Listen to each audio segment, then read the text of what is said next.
नमस्ते। अच्छा, कभी सोचा है कि हाथ से लिखे हुए क्लास के नोट्स एक जीती जागती स्टडी गाइड बन सकते हैं? आज हम बिल्कुल यही करने वाले हैं।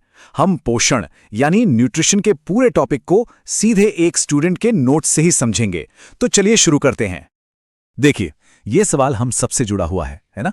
सुबह उठने से लेके रात को सोने तक हम जो भी कुछ करते हैं, हर एक काम के लिए एनर्जी चाहिए। पर सवाल यह है कि एनर्जी, ये ऊर्जा आखिर आती कहां से है? चलिए, हमारे शरीर के इस फ्यूल, इस ईंधन के पीछे के साइंस को समझते हैं। अब देखिए, किसी भी टॉपिक को समझने का सबसे अच्छा तरीका क्या है? बिल्कुल, उसकी नींव से शुरू करना। तो चलिए, हम भी वही करते हैं। सबसे पहले ये जानते हैं कि ये पोषक तत्व, या जिन्हें हम न्यूट्रिएंट्स कहते हैं, ये आखिर होते क्या हैं। पोषक तत्वों को ना आप हमारे शरीर का रॉ मटेरियल समझ सकते हैं। मतलब जैसे एक बिल्डिंग बनाने के लिए ईंट, सीमेंट, स्टील, ये सब चाहिए होता है, ठीक वैसे ही हमारे शरीर को बढ़ने के लिए, एनर्जी पाने के लिए और यहां तक कि अपनी टूट फूट की मरम्मत करने के लिए भी इन्हीं पोषक तत्वों की जरूरत पड़ती है। इसे ऐसे समझिए कि हमारे शरीर के अंदर ना एक पूरी टीम काम कर रही है। इसमें जो कार्बोहाइड्रेट और फैट्स हैं वो है एनर्जी टीम, विटामिन्स और मिनरल्स वो है मैनेजमेंट टीम, जो सब कुछ कंट्रोल में रखते हैं। प्रोटीन हमारी कंस्ट्रक्शन टीम है, जो शरीर को बनाती है। और हाँ, न्यूक्लिक एसिड वो हमारे जेनेटिक ब्लूप्रिंट को संभालते हैं। कमाल है ना? तो चलिए, अब एक एक करके इन टीम मेंबर्स से मिलते हैं। शुरुआत करते हैं उस न्यूट्रिएंट से जो हमें सबसे ज्यादा एनर्जी देता है, यानी कार्बोहाइड्रेट। हम जो रोटी, चावल, फल खाते हैं ना, वो सब इसी का सोर्स हैं। ये जो कार्बोहाइड्रेट्स हैं ना, ये सच में एनर्जी के पावर हाउस हैं। आप अंदाजा लगाइए, हमारे शरीर की 50 से 75% तक की एनर्जी की जरूरतें यही पूरी करते हैं। और सिर्फ 1 ग्राम ग्लूकोज के जलने पर 4.2 किलो कैलोरी एनर्जी निकलती है। यही वो पावर है जो हमें दिन भर दौड़ाती है।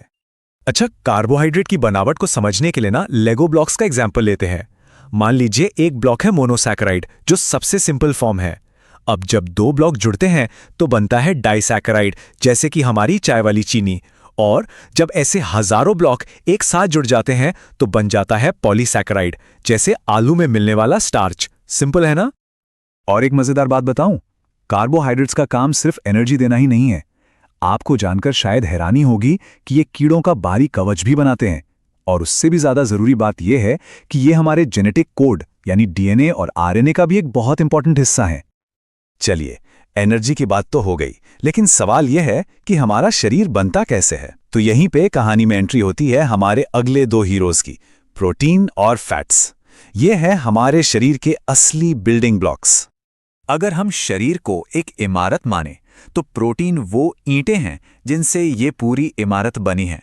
और ये ईंटें भी कोई एक जैसी नहीं है, बल्कि 20 अलग अलग तरह के एमिनो एसिड से बनती हैं। और जानते हैं, शरीर को ठीक से बनाने के लिए इन सभी 20 तरह की ईंटों की जरूरत होती है। तो प्रोटीन का मेन काम है शरीर को बनाना, उसे ग्रो करना। और इसकी कमी कितनी सीरियस हो सकती है, इसका अंदाजा क्वैशियोरकर और मरासमस जैसी बीमारियों से लगाया जा सकता है। इन बीमारियों में बच्चों का शारीरिक और मानसिक विकास दोनों ही पूरी तरह से रुक जाता है। अब बात करते हैं फैट्स की। देखिए, मोटे तौर पर ये 2 तरह के होते हैं और इनमें फर्क समझना बहुत आसान है। जो सैचुरेटेड फैट होता है वो ज्यादातर जानवरों से मिलता है और कमरे के तापमान पर जम जाता है, जैसे मक्खन या घी। वहीं दूसरी तरफ अनसैचुरेटेड फैट पौधों से मिलता है और लिक्विड रहता है, जैसे सरसों का तेल या जैतून का तेल। और यहां एक बड़ा ही चौंकाने वाला फैक्ट है। पता है 1 ग्राम फैट से कितनी एनर्जी मिलती है? पूरी 9.3 किलो कैलोरी। ये कार्बोहाइड्रेट से मिलने वाली एनर्जी से 2 गुने से भी ज्यादा है।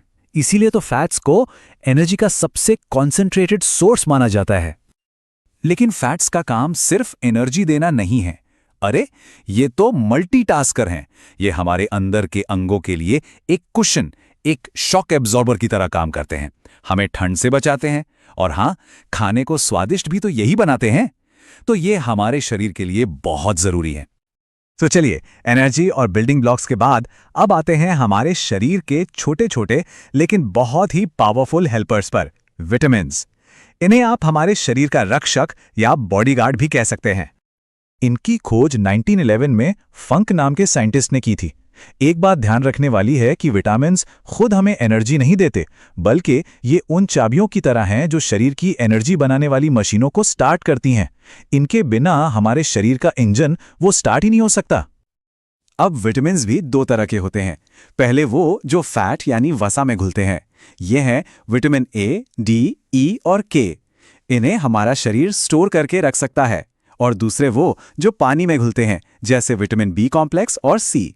ये शरीर में जमा नहीं होते, इसलिए हमें इन्हें रोज खाने में लेना पड़ता है। तो चलिए अब इन नोट्स में जो दिया गया है उसके हिसाब से देखते हैं कि कुछ मेन विटामिन्स क्या-क्या काम करते हैं और अगर इनकी कमी हो जाए तो क्या-क्या प्रॉब्लम हो सकती है। सबसे पहले देखते हैं फैट सॉल्युबल विटामिन्स को। विटामिन ए, जिसका केमिकल नाम रेटिनॉल है, इसकी कमी से रतौंधी यानी नाइट ब्लाइंडनेस हो जाती है। फिर है विटामिन डी यानी कैल्सीफेरॉल, जिसकी कमी से बच्चों में रिकेट्स नाम की बीमारी होती है, जिसमें हड्डियां कमजोर हो जाती हैं। विटामिन ई या टोकोफेरॉल फर्टिलिटी के लिए जरूरी है। और विटामिन के, इसके बिना तो चोट लगने पर खून का थक्का ही नहीं जमेगा। अब आते हैं वाटर सॉल्युबल विटामिन्स पे। इनमें विटामिन बी1, जिसे थायमिन भी कहते हैं, इसकी कमी से बेरी-बेरी रोग होता है। विटामिन बी12 की कमी से एनीमिया यानी खून की कमी हो जाती है। और विटामिन सी, जिसे एस्कॉर्बिक एसिड कहते हैं, इसकी कमी से स्कर्वी नाम की बीमारी होती है, जो पुराने जमाने में समुद्री जहाज़ों पर जाने वाले नाविकों को बहुत होती थी। तो न्यूट्रिशन के इस पूरी तस्वीर को कंप्लीट करने के लिए अब हम कुछ और बहुत ज़रूरी चीज़ों पर नज़र डालेंगे। मिनरल्स, पानी और न्यूक्लिक एसिड। देखिए, मिनरल्स का भी अपना अपना बहुत ज़रूरी रोल है। जैसे कैल्शियम, ये हमारी हड्डियों और दांतों को मजबूती देता है। आयरन हमारे खून में हीमोग्लोबिन के लिए बहुत ज़रूरी है। आयोडीन हमारे थायराइड हार्मोन को बनाने में मदद करता है। और सोडियम, वो हमारे नर्वस सिस्टम के सिग्नल भेजने के काम को कंट्रोल करता है। और आखिर में आते हैं वो दो सबसे बुनियादी तत्व जिनके बिना जीवन की कल्पना ही नहीं की जा सकती। पहला है पानी, जो हमारे शरीर के वजन का करीब 65 से 75% है और हर बायोलॉजिकल रिएक्शन के लिए जरूरी है। और दूसरा है न्यूक्लिक एसिड, यानी डीएनए और आरएनए, जो असल में जीवन का ब्लूप्रिंट है। यही तो तय करते हैं कि हम कौन हैं और कैसे होंगे। तो हमने देखा कि कैसे कार्बोहाइड्रेट्स हमें एनर्जी देते हैं, प्रोटीन हमारे शरीर को बनाते हैं और विटामिन्स हमारी रक्षा करते हैं। ये सब मिलकर हमारे शरीर के एक बहुत ही कॉम्प्लेक्स मशीन को चलाते हैं। तो अब असली सवाल ये उठता है कि इस मशीन को एकदम सही तरीके से चलाने के लिए हम इन सभी पोषक तत्वों का एक सही बैलेंस, एक संतुलित आहार कैसे बनाए रखें। इस पर सोचना बहुत जरूरी है, क्योंकि न्यूट्रिशन का मतलब सिर्फ पेट भरना नहीं, बल्कि जिंदगी को सही तरीके से जीने का विज्ञान है।